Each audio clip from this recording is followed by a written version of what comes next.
Welcome back and thanks for staying with us.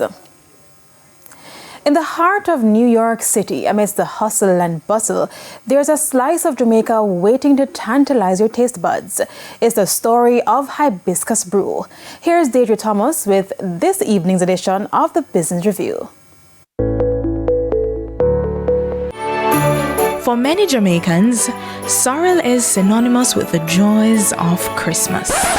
But at Hibiscus Brew Cafe, it's an all-year treat. Alison Dunn, the CEO, even though miles away, is big on maintaining her Jamaican culture. I really wanted to bring a piece of Jamaica with me. And that's how the name, at least Hibiscus Brew, came about, because I wanted to represent the culture with our sorrel drink, which is made from the Hibiscus roselle blossoms. But how was it all brewed together? Having left Jamaica at 25 in hopes of a better life in the Big Apple, Mrs. Dunn opted to enter the field of marketing.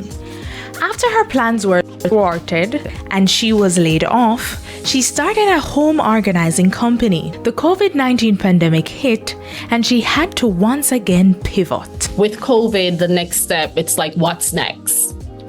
And in my neighborhood, I realized that a cafe that was there was going out of business and they had the for sale sign. And I said to my husband, let's buy that business and do a cafe. Opening mid-quarantine was no easy feat.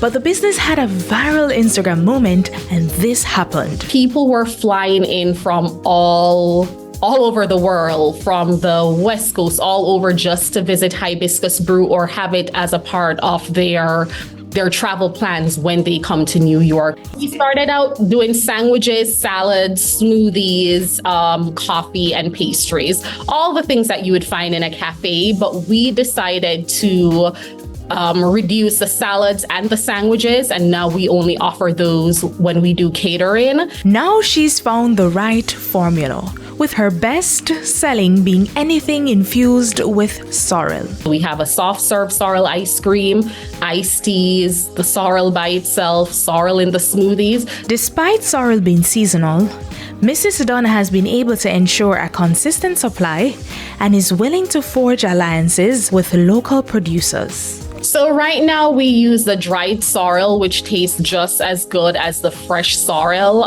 It's just the petals being dried and you still use them. It still has the same wonderful flavor. As I navigate through this business and I grow, I really want to have that connection like tied back to Jamaica. So if there are any farmers out there that does sorrel and there's a way to export it, I would gladly buy it. Even with a small staff complement of 5, she has her eyes set on a bigger recipe for success. We're really looking to scale, and part of our growth plan is to get the bottles resized so we could do distribution a lot easier. So getting it into grocery stores, being able to ship worldwide. For the Business Review, I'm Deirdre Thomas.